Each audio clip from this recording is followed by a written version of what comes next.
दोस्तों बताना चाहूंगा 90% ऑफ सीक्वल इंटरव्यू क्वेश्चंस में आपसे ये क्वेश्चन जरूर पूछा जाएगा, लेकिन आपको ये भी एक और फैक्ट बता दूं कि 99% लोग वहां पर इस क्वेश्चन को गलत कर आते हैं।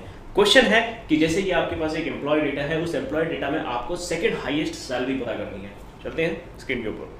तो जैसे कि आप यहाँ पर देख पा रहे हैं, हमारे पास एक एम्प्लॉय टेबल है और इस एम्प्लॉय टेबल के अंदर हमें सेकंड हाईएस्ट सैलरी पता करनी है। तो सबसे पहले मैं सारे रिकॉर्ड्स निकाल लेता हूँ। तो जैसे कि select everything from the employees, जैसे कि यहाँ पे देख पा रहे हैं आप कि ये एम्प्लॉइज के पूरे रिकॉर्ड्स आ गए। अब हमें यहाँ पे चाहिए कि सेकंड हाईएस्ट सैलरी किसकी है। तो सबसे पहले तो एक काम करते हैं कि इसको ऑर्डर बाय कर देते हैं सैलरी के बेसिस पे और डिसेंडिंग ऑर्डर में इसे प्लेस कर देते हैं। तो अब आप देख पाएंगे कि सारी जितनी भी सैलरीज हैं वो डिसेंडिंग ऑर्डर में प्लेस हो गई हैं।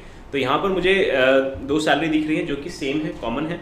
एंड जो तीसरी सैलरी है ये इस पोजीशन की, ये सेकंड हाईएस्ट सैलरी है, लेकिन मुझे ये सैलरी फाइंड आउट करनी है, राइट, एज एन आउटपुट मुझे फाइंड आउट करनी है। तो ऑल्दो हमने यहाँ पर पता कर लिया है, बट कैसे पता करेंगे उसे यहाँ पर देखेंगे। एज एन इस क्वेरी को अगर हमें कंप्लीट करना है तो सबसे पहले डिस्टिंक्ट सैलरी आप लिखेंगे। डिस्टिंक्ट सैलरी मतलब कि आपके पास सिर्फ डिस्टिंक्ट आ जाएंगी, जो डुप्लीकेट है डुप्लीकेट नहीं आएंगे। एक बार इसे वापस से एंटर करेंगे तो आप देखेंगे ये डिस्टिंक्ट सैलरी आपके पास आ गई।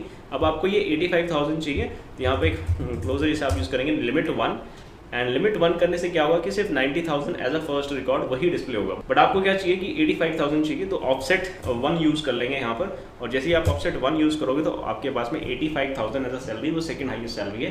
तो इस तरीके से इस क्वेरी को दोस्तों कंप्लीट किया जाता है और बहुत सिंपल है, ज़्यादा डिफिकल्ट नहीं है। और वीडियोज़ के लिए सब्सक्राइब करके रखें, क्योंकि हमने हमारी सीक्वल इंटरव्यू क्वेश्चंस की सीरीज़ को भी बिगिन कर दिया दोस्तों।